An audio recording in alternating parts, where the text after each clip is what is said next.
드디어 흙간지 터지는 비브라늄 수저 블랙팬서의 예고편이 공개되었습니다. 첫 번째 티저 예고편인 만큼 아직까진 볼거리와 정보가 충분하게 공개된 건 아니지만 주요 등장인물들과 영화의 전반적인 분위기는 확인할 수 있었습니다.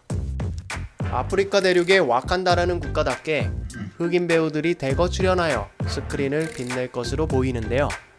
더불어 런더 주얼스의 음악까지 마블은 정말 계속되는 시리즈임에도 불구하고 이렇게 매번 예고편을 공개할 때마다 세련됨을 뽐내는 모습이 정말 대단합니다. 거두절미하고 이번 영상에서는 블랙팬서 영화 자체의 스토리나 캐릭터를 분석하기보다 이 다음에 개봉 예정인 여러분들도 정말 애타게 기다리고 있는 어벤져스 인피니티 워로 어떻게 이어질지 한번 예측해보도록 하겠습니다. 먼저 어벤져스 2편의 경우 영화의 시작점은 그 전편인 가디언즈 오브 갤럭시가 아닌 캡틴 아메리카 윈터 솔저의 시간대였습니다.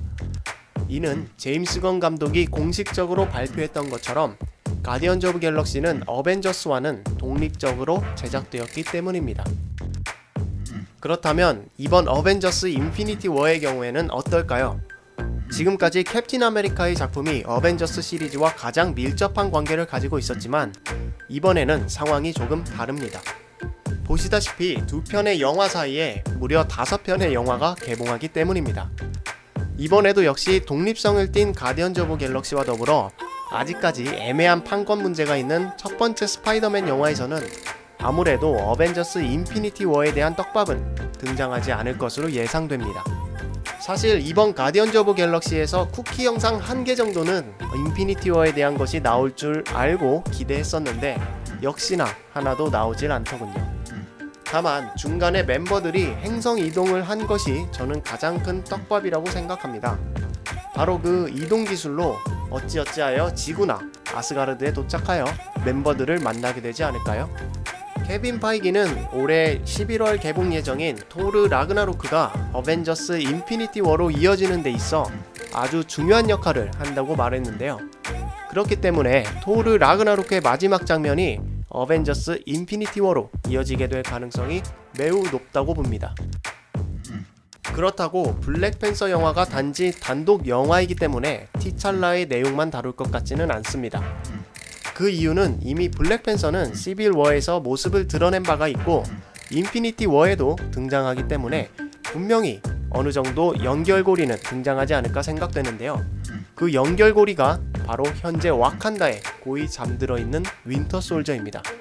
아시다시피 어벤져스 3편과 4편은 캡틴 아메리카의 마지막 작품입니다. 그로 인해 그의 단짝인 윈터 솔저의 중요도는 앞으로도 계속해서 상승할 것으로 보이는데요. 이는 추후 캡틴 아메리카의 역할도 충분히 고려해볼 만하다고 생각합니다. 하지만 윈터 솔저가 많은 분량으로 출연할 것 같지는 않습니다. 왜냐하면 아직까지 캐스팅 목록에도 없는 데다가 지금껏 마블은 중요하다고 여겨지는 아군 캐릭터를 숨긴 적이 없기 때문입니다. 그래서 아마도 마지막 쿠키 영상쯤에 잠깐 등장하지 않을까 싶은데요. 난장판이 된 와칸다에서 블랙팬서가 도움을 청하기 위해 윈터 솔저를 깨우는 장면으로 마무리되지 않을까 하는 지극히 개인적인 상상을 해봤습니다. 여러분들은 어떻게 생각하시나요? 과연 이번 작품에 윈터 솔저가 등장하게 될까요?